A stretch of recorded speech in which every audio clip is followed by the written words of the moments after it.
All right, we have a quorum, so let's call this meeting to order. And first, before we get into our agenda, I would like to acknowledge the ancestral, cultural, traditional, and unceded territory of Shoshone, Bannock, and Northern Piute people on which we are meeting today. The agenda that we all have, we're just gonna go straight into some introductions with Courtney and Carrie, and then we'll get into our regular agenda.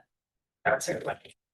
So, Awesome. So, good afternoon, everyone. I'm Courtney Washburn. I'm the Chief of Staff for the City of Boise. I wanted to come in today to do two things: provide you with an update and then introduce you all to Carrie Hall. You should have all received an email from me regarding Jen Stevens' resignation from the position as director. I did want to let you all know we're starting the recruitment process immediately. And by that, I mean, it could be happening right now as I'm sitting in this room. I think it opened today. We're looking for a strong leader and a supervisor who has the heart for the work in the department. But I'm super excited about the work the department continues to do. I was particularly impressed with the mayor's art award ceremony. I won't get the word wrong. And also the exhibition I went to at the Irma Heyman House.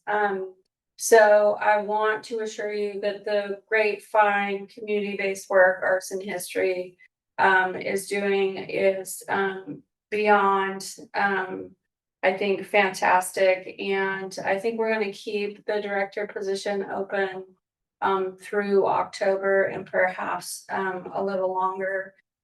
Finding a new director is never a short process, but I will be asking you all for your input when we get to the end of the process and we see the applications. And then I just wanted to let you all know that you should feel free to reach out to me if you have any questions or concerns in this interim time. I have chosen Carrie Hall to be the acting director for this department in the meantime. This is not the first or second time I've asked Carrie Hall to be an acting director. So what I wanted to make sure is that Arts and History remains poised to be successful with knowledge of the city to ensure that everybody gets the resources and support they need while we're doing the search. I think Carrie's fabulous. And I think both you and the staff will appreciate her role, and I appreciate her agreeing to do it again. Not for Arts and History before. I think this is the first Arts and History. So with that, I hope you feel free to reach out to me if you have any questions or concerns, and I'll hand it over to Carrie. Thank you. I said yes to this just so I would have this opportunity for Courtney to say wonderful things about in a meeting that's being recorded. No, thank you. So I've been with the city for 10 years. When Courtney asked if I would do this, it was a very easy thing for me to say yes to because of what's represented over here. This is a fantastic team, and I've had the pleasure of actually working with Jennifer since my first day at the city. So I joined the city actually in IT. But I could not troubleshoot this issue. And very quickly moved into the newly formed Office of Community Engagement. And I was in that office years before moving most recently to HR. And just really have a passion for the work of the city in general. But in my work in community engagement, I got exposed to a lot of things, including this team. And working with them. I was here when we acquired the James Castle House originally. I got to be there on the day that I think they found stuff in the ceiling, and it was super exciting to like kind of learn about that and then revisit it this weekend and just kind of see everything come together. So I'm excited to be here with this team and just support them during this incredible time, and also support all of you wherever you need it. And thank you to all of you for the support that you provide to the team and to this community in general. It's really a wonderful thing to be a part of. So I look forward to working with you for a little bit. She's already been really terrific, so we're really good. It's their team, which I think you all know.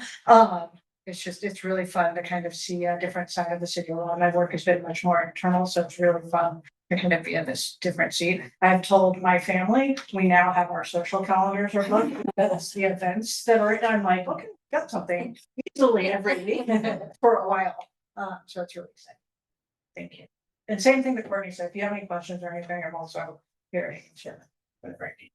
And your day job is HR, is that right? Yes. Yes, but right now I would say it's actually more arts and industry. Awesome, thank you both for being here. Yeah, thank you. I've got to run to pick up a kid. But I appreciate you letting me interrupt your. Thank you. Thank you, Courtney. All right, so our first agenda item is approval of the September meeting minutes. Can I get somebody to pass motion to pass? Amanda, see a hand from Amanda, any motions? There's second? Second. Rachel seconds. All right. Any opposed? All right, all in favor? All right, let me. Hearing none, motion passes. Thank you. Okay, and I know we're gonna get a web update from Megan first, but I wanted to piggyback off of the Mayor's Arts and History Awards to our wonderful ringleader, master of ceremony. Tilly, you did such an amazing job. It was so wonderful. I did not cry this time, I will say, as much as I did last time, but I think it was because it wasn't as dark. So thank you all for such an incredible event. I look forward to those every year. And I sent, my dad was babysitting that night. And so I brought him home the program so that he could see all the winners, and he went home and opened it up and showed me his piece that he has from the best gentleman and his art in his home. So it was really the whole family movement for all of them. Thank you. Great event. Loved it. And I loved seeing you all there. I was next to the staff table and that was very nice. Okay, Megan, you ready to show us web stuff? Remember where these are separate. Yours is in here. Courtney left before she could say all the nice things about me. So I'll have to say them about myself. Please do. You all sound nice. We're so grateful for all this work. Steve. And he's got his.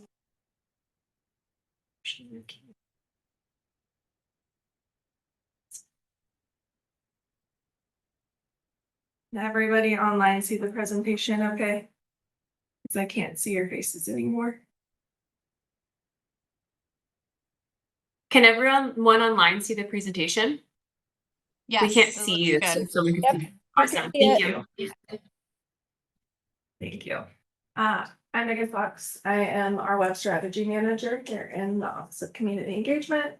And I've had the opportunity for the last handful of months to work with the Arts and History team on the new website, which I know you guys have heard some about. So I'm going to share a little bit about the process and kind of how we got to where we are today and then what's next. One of the other things Carrie didn't mention that she worked on is the current Arts and History site, so it's good. Position, honestly, for me, for her to be in at the moment too, because we're getting ready to launch the site. So kind of just wanted to go over what the work has looked like and why we are where we are today. So we are approaching the end of a full update to the Arts and History website. And kind of multi-faceted reasons behind that. Wanted to cover those. First one is to remove technical debt. And that's a super fancy way of saying that the technology is just out of date. Across the city and all of our website properties, they all are on the same platform, but about 12 different versions of those. So this website and team got second place medal for the oldest. So we worked on the library site first. And then as we started wrapping that project up, Jennifer came to me and said, can we be next? And I said, absolutely. You're now the oldest for a very short number of weeks. So just cleaning up and making sure everything is current. And we're doing a lot of things, which I won't get into all of the nitty gritty on. We're doing a lot of cool things across all of our web properties to make sure that we can keep everything up to date moving forward so we don't end up in the same spot in just a few years with how fast technology moves. And so that we can be more nimble in our development so that we're sharing code between sites so we can do cool things across all of our properties in a very streamlined way moving forward. The next one is to enhance the user experience. So we want to make sure that all of our properties are easy to use, easy to navigate, and find what you're looking for, so that our stories don't get lost in an experience that you just can't find your way through, right? For right now in this moment and into the future, like I said, making sure that we're setting ourselves up well for future enhancements and improvements across the board. And really the one that has been pushing this fastest and given me a lot of traction across all of our websites is to make sure that we're compliant with web accessibility guidelines, which the federal government did me a super solid by passing some federal legislation requiring that we are compliant to these standards by April of 2026. We were already doing the work, which is the good part, because we already had a plan and a process in place. They just made it easier for me to get the support of budget and a timeline to make things happen very quickly for all of our properties. So When were those requirements passed? in June of last year, And they're holding? they are holding, but it is something we're keeping an eye on. Our budget is not conducive to whether or not that goes away. We'll maintain it for accessibility. Correct. As I mentioned, we're always going to do this work because it's the right thing for the community. All the legislation did for us is give us easier access to budget because it's a federal requirement and a timeline. So we are committed to always doing the work because the city stands behind the fact that we're a city for everybody, and we always will, regardless of federal legislation. So we will always be doing the work. We might slow down a tiny bit because that timeline is very aggressive. Sure. But we won't.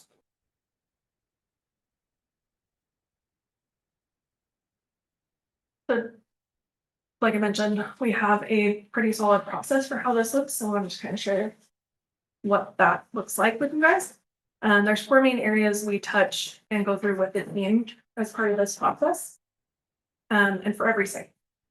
So the first step is the information architecture. Again, I like to use fancy words for very simple concepts. This is really just how all the content fits together, which then lends itself also to the navigation of the site. You'll get a sneak peek in a minute to see how those menus look a little bit different than they do today. But really fitting things together in a way that's very intuitive for folks as they're navigating through the site.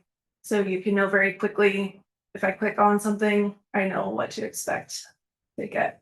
And the goal is to always get to the final destination in 3 clicks or less. So that's really the big goal behind that. Making sure everything fits together in a way where that's achievable. The next step is the design. So how everything looks.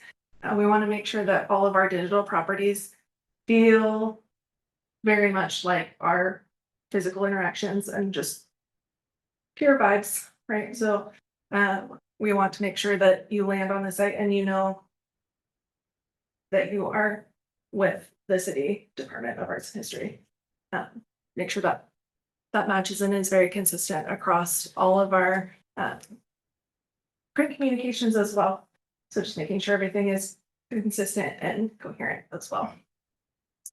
And then we get to the build phase. So then how we put all of those blocks together and make sure everything works functionally to tell the stories that we want to tell. And then the content, that's the fun part. And that's building those stories. We have great stories in this department to tell. So again, my job is to make sure those stories and messages that I work very closely, obviously, with the team don't get lost in the sea of bad functionality or things that just don't work or that you can't physically see. And really all of those pieces work together to enhance that accessibility piece that we're focused on as well.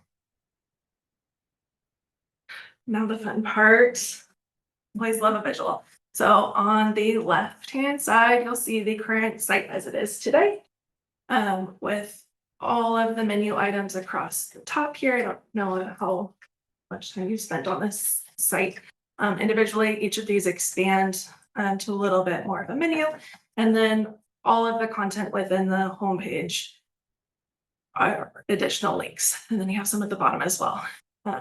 This gives the user a lot to consider, and makes the navigation a little bit trickier. These are very small, so just imagine with me, if you will. This part across the top here is all of the navigation menu, and then as you scroll down, these other elements are exposed. So when you land on the page, you see the menu and essentially the main image, which we can update the messaging on regularly. So you get a very quick call to action there. And then we'll have some more current content so that it stays very fresh throughout the rest of the homepage, and link to other items like news, featured items from the archives, different featured works of art. You can do anything you can imagine can go there. But that should be more timely and relevant in this moment. So that you are not just overwhelmed with too many options out of the gate. So here across this side, these top two items are expanded menu items across the top here. So these are a little bit closer up. And this is what is exposed when you click on each of those menu items. So you go now where a lot of our content is accessible within one click. And a lot of this, through the process of those 4 steps that we just covered, are data driven. So we know that people love our traffic boxes. That's one of the top visited pages. That's something we could expose either on the homepage and feature those, or we could feature those within the menus a little bit more specifically, which we do here by giving the option to browse by collection with the traffic box collection there at the top. So really, a lot of the content now is less than 3 clicks to get anywhere. Yay. And I'm gonna try with this. At the bottom, another cool new thing that we're working on is an updated calendar that will evolve over time as well. But this will look and feel different than it does today. Another thing that we are implementing in this update is an integration point with Public Art Archive so that you can browse the public art collections like you can today in a digital way on the site. You get a little brief overview that also pulls directly from Public Art Archive of each individual piece, and then you can click out to Public Art Archive if you desire as well. That gives us a little bit cleaner interaction without having to go back and forth between those sites. So that's something we're working towards in general. And then wanted to give you a little quick glance of the Arts and History Commission page as well, where all the minutes, agendas, and things like that live.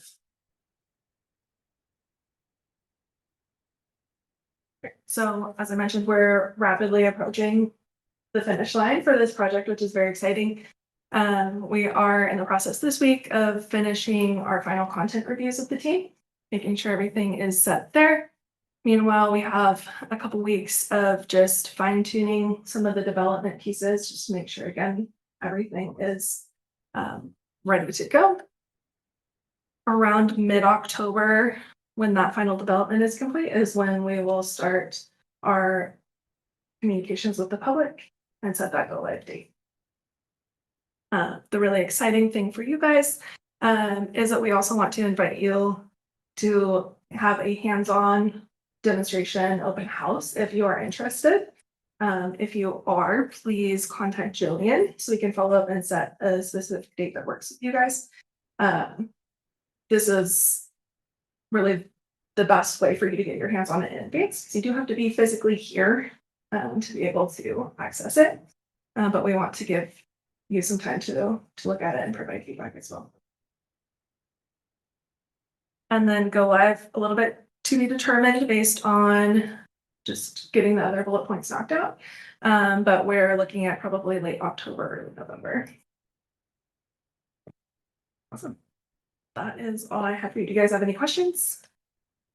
Just that the new format obviously matches getting closer to matching the rest of the city. Like, did you say which was the oldest one that you've updated? Library. Library, so does this now, I use it on my phone, so I haven't really been looking at the library website, so, but does this architecture and look match the library?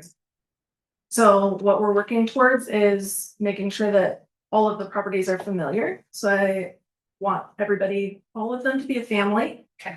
How closely they're related will kind of vary a little bit.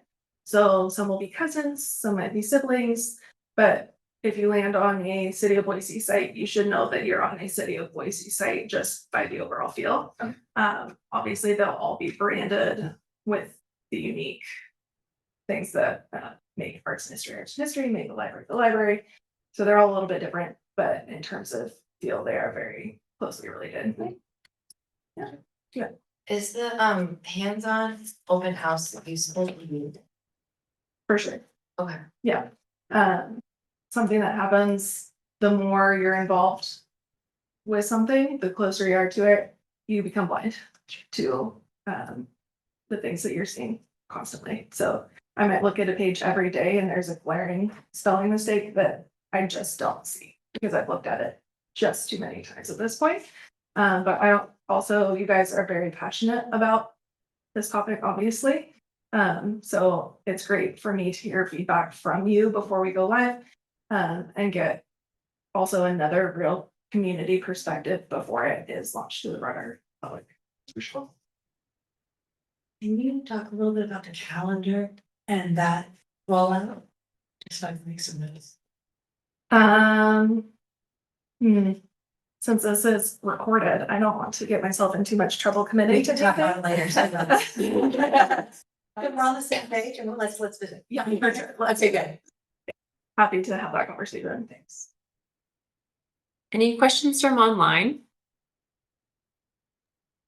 It's looking cool. It's exciting. So thank you. Appreciate you letting me join you today. It's nice to meet you all. Thanks for your work. Yeah, thank you. Thank You you. guys have lots of the work.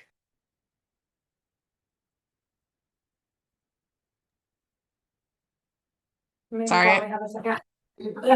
I'm Alyssa. Christine. Christine, okay, thank you. I'm We so just get an email. I forgot that Myrtle was closed for construction and I got stuck next to BSU between University and I guess Myrtle, and I just sat there.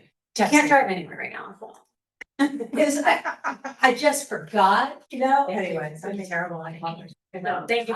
Yes. Nice to meet you. Like you could have more to know about the website than I do, so. Yep. Do you want to do a little bit more introduction of yourself Oh, sure. as well? For For those online as well? Yes, hello. So I'm your legal representative from the legal office and I've been involved in the arts and music for a long time. And I'm in this, what else can I tell you about me? I've been practicing law for 10 years. I have a degree in fine art, figurative painting and sculpture. And I've run art magazines for about 25 years in Idaho and California. I used to do, if it's been a while, Boise Journal, McCall magazine, like I had a publishing company and then decided to go to law school. And It's like a perfect for us. and so I'm kind of a good fit for the group. Yeah.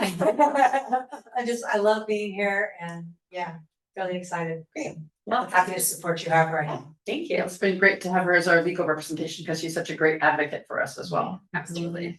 Thank you. All right, Tilly, thank you. Thank you. In your packet is a memo that reviews in detail our FY 25 accomplishments.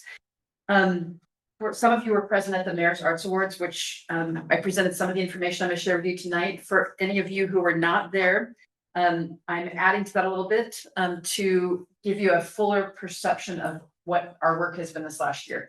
Because there's been a lot, but it's really rooted in the partnerships that we have. And I'm going to highlight some of those partnerships.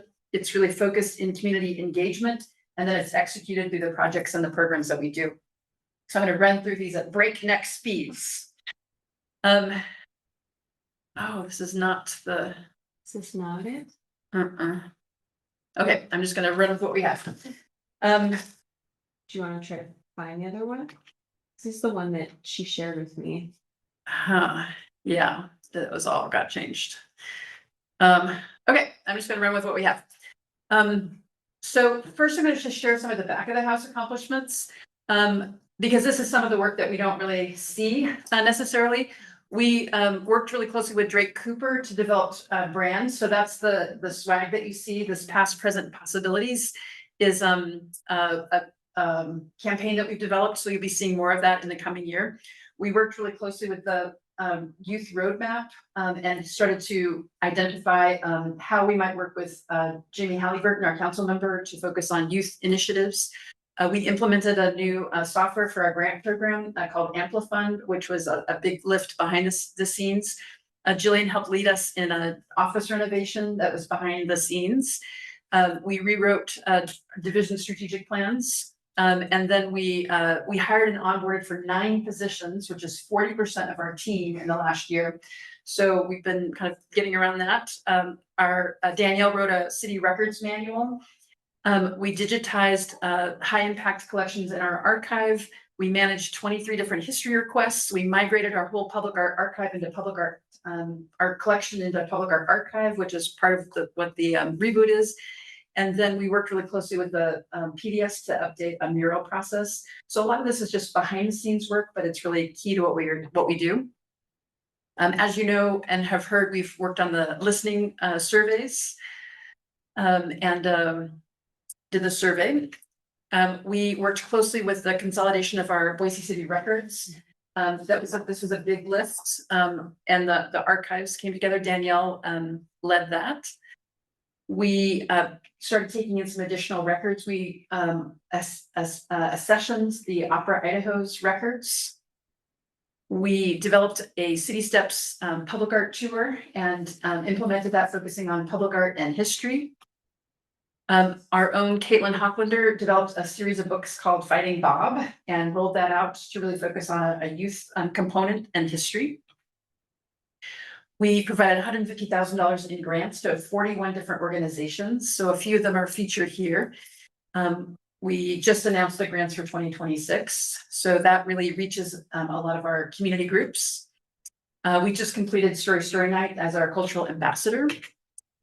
We worked with in partnership with CCDC to develop and rebuild Boise blocks on Grove Street, as well as we did a story walk with Stephanie Inman, and then also did signage at C.W. Moore Park. So that was working really closely with CCDC. We also did Crossroads of Boise with Mungo Lagoya and Clipsydra with Bobby Zakaitis, 2 public art projects.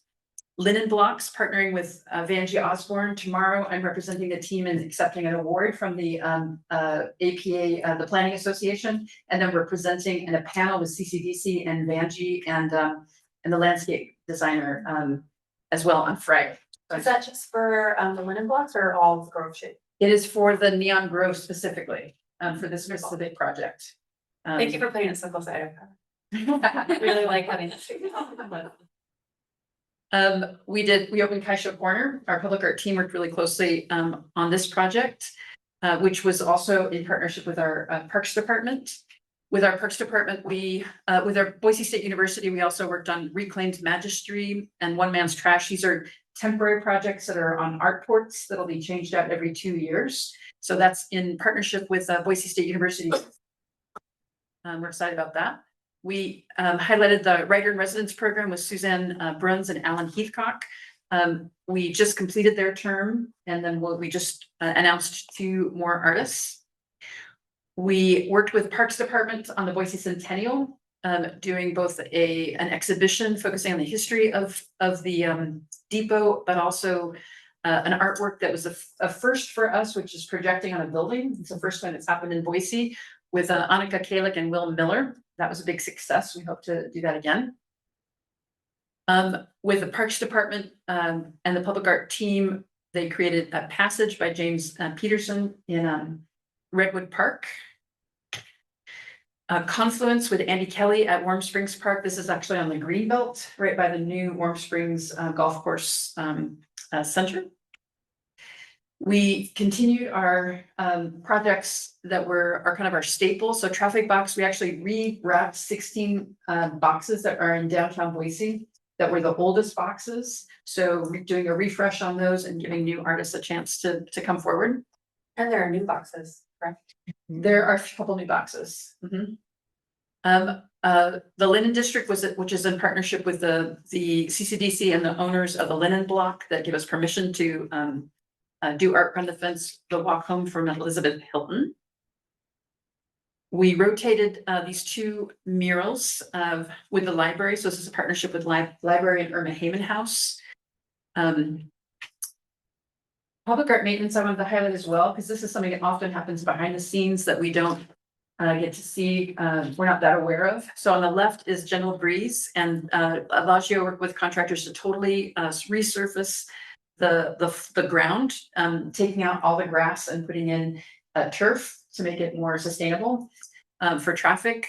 The bike trio was entirely removed. The artists were brought to town, and he worked with them to completely refurbish the bikes and then put them back in place. Boise Canal, they worked with the artist Amy Westover to completely refurbish the lower portion that spells out Boise Canal. On transport on the right was deaccessioned and then and removed, making way for some changes in the food court area, and we hope to do some new public art in the airport. He also worked to install a rail system in all of the public libraries, focusing on the Portable Works collection and also City Hall, so that we don't damage the walls when we're installing art. Exhibitions, we had some really awesome exhibitions at the Irma Hayman House. We premiered Voices of River Street, which focused on the history of the community. I think most of you saw that exhibition. We also did Speaking Volumes, Transforming Hate, that was in partnership with the Wassma Center and Albertsons Library. We have open now American Contradictions, which was curated by our public art team and is focusing on 8 different local artists. And then we also have a purchase prize of one of the pieces from that collection. We have focused on a number of different public-facing community programs. Tanisha organized Living Legacies, which was a panel at Trailhead focusing on women in different creative disciplines in the spirit of Irma Hayman and her legacy. That was followed up by events at Irma Hayman's house. There have been some new events like Youth Day. It was the first time that we've done that, and we hope to do that again in the future, that focused on activities for kids around Irma Hayman House. Taste of River Street is actually coming up this weekend. So this will be the second one coming up. And then Race, Place, and Grace with our partner, Shannon McGuire. So a lot of opportunities to engage at Irma Hayman House. At James Castle House, we had the exhibition Where Art Begins, which was in partnership with the Historic Homes and Studios program. We actually brought the director of that program to Boise and had a lecture panel with her, which was cool. So this was a great exhibition featuring several of the artist homes and studios across the country, and puts us in a national spotlight along with that program. We had several residents. There were 3 10-week residencies and I think 5 10-day residencies. Hallie Maxwell, Ariana Martinez, Ellen Mansfield, Mary Andrews were all residents, and each of them had open studios time. What you're seeing are slides from those open studios events, and they also did workshops. There's a lot of opportunity for the community to engage with these residents and the work that they were doing that was inspired by James Castle. This last weekend, we hosted the James Castle Community Celebration, which was a really incredible community gathering that focused on art making in the yard. We also had deaf storytellers that there was a huge turnout of the deaf community, which was really exciting to see. Real ownership over this project. There was also a scavenger hunt that was created for the event. So there's a lot of different ways that people engaged, and we hope to be considering doing this again next year. If you haven't visited, I also suggest you go to our website. They developed a co-branded online store to represent both sites. And as part of that process, they designed and produced products that actually represent the Castle House and the Irma Hayman House. So there's cups and notebooks along with t-shirts that our staff modeled. So please go check out the website. And then lastly, our Mayor's Arts Awards that we just hosted last week. Thank you so much for those of you who were able to come. We were really excited to share the community. And that's it. Thank you. and I can take any questions that you have. And I do want to highlight the memo that's in your packet really focuses on, it's 10 pages, so it's a lot of nitty gritty. And we just wanted to really give you a sense of the process improvements that we're doing along with all of the external facing things, because I think sometimes all of that work goes unsung. But I can answer any questions that you might have. I'm curious about the youth roadmap and what ages you're targeting with that, and if you're thinking about creating new things or integrating them into existing. Like one easy win would be somebody under 18 gets a traffic box every season. We go out for a traffic box, right? Yeah, Christina Wilkins, who's our education public programs person, was had a seat at the table. And the team as a whole identified a number of different initiatives. What Christina and Jennifer Weibar provided back to the team was identifying types of projects and programs that we're already working on that involve a youth component. And then we identified of the youth roadmap that was provided to us, what we would prioritize in that. But at this point, it's really just in the identification stage. It's not in the action stage. And so Christina, under Jennifer's leadership, will be going forward to identify exactly what initiatives we'll be taking. Because this really is a fairly new direction for our team to be focusing on a K through 12 audience. And so we want to highlight things like the Youth Day program that was at the Hammond House that we're already doing, and then identify strategically what kind of things we add to our plate. Great. So there'll be more about that as it comes to fruition. But good question. I have one more, but I can hold it if anybody has a question. Amanda, Gabby, questions? Okay, and Amanda, you might have an answer for this one too. I'm so concerned about what happens to the Majesty piece when it's done. I'm very invested in that piece.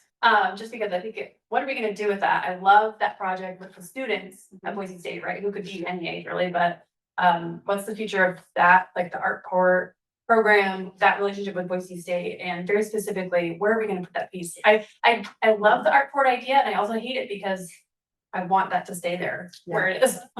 I can answer that question, and the answer is the artist retains ownership of that piece. Right. So the way that program is conceived is that we would essentially pay a fee to the artist for creating the work and for having it on view for a certain period of time, but that we want these young artists to then own that piece and be in a position where they can sell that work, or they can cite that work in another location, so that we can then make room for a new student's work.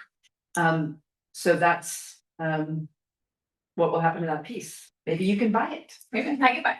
Okay. Amanda, do you have anything to add? No, I mean, I think it's like the best possible outcome when the pieces that are in there, we don't want them to go. Right? Like that's like such a wonderful outcome of the program. And so I'm so grateful for it. And I know the students are too. Yeah, like it's so hard to imagine it being like what's good for the student, right? Like as opposed to like how do we think about it as being part of our inventory of like city assets in the long term. So I haven't really thought about that at all. And maybe that's like some food for conversation too. Like I don't know if that would ever how that would work, I guess.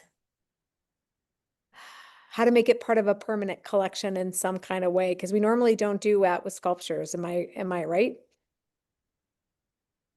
We do commission sculptures, but the art courts were conceived as a Right. temporary opportunity. Yeah.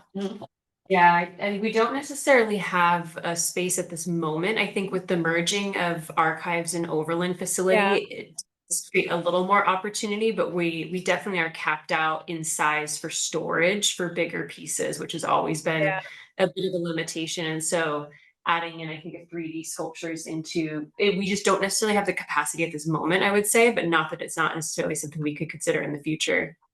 Well, no, Well, I and would- like, go ahead. I would only want it to go somewhere it's gonna be viewed, not in Yeah. storage, right? So, Yeah. but is it part of the curriculum at Boise State to work with that student on the next phase of this project? Like if she wanted to work with an art dealer on it or something like that? Yeah, I don't think that's actually a part of the curriculum at all. And Tilly, I don't know if that's like part of the mentoring for the student either. Like in terms of like how to help them think about the next steps about what happens after its time is done with the temporary port. That's a really great question. I'll have to go back to our team to ask them. I don't know that next step, how that's been addressed. Yeah, and like at the university level, I'm just thinking about how much I love that piece too. At the university level, like there's programs connected to like how do we think about selling work for students and how to educate them in that way, but it's primarily at the undergrad level and connected to like our arts entrepreneurship program. But at the graduate level, it's a different thing. So, but if that student had taken that course, they might have some thoughts as to what they're gonna do next already. Yes. Hope they took it. There, Jennifer just reminded me too, she's online, that piece will live in hopefully perpetuity on our website and our archives, so it will be, there, but I hear you, it's a beautiful piece, I also love it, and so wanting to see it, Well, Okay, let's. and can I say can I say one last thing there? Like it definitely gives me some food for thought about like what the university can do to like support in that space as well. And there is, and like I don't know, Tilly, if it's ever been talked about, the partnership between the city of Boise and Boise State in terms of like how we've been talking about workforce development, and this may be another place for us to like noodle on that a little bit too. Yeah, we haven't addressed it with the commission yet. That might be good for like a future agenda to be able to talk about this as well. Agreed. Good questions. Thank you for the opportunity to present. Oh. All right, we've reached the end of our agenda. If there's no further business before the commission, so I would entertain a motion to adjourn. Move to adjourn. Okay, Rachel's first motion. Do I have a second? I'll second. Thank you, Gabby. All right, all those in favor? Any opposed? All right, we're adjourned. Thanks, everyone.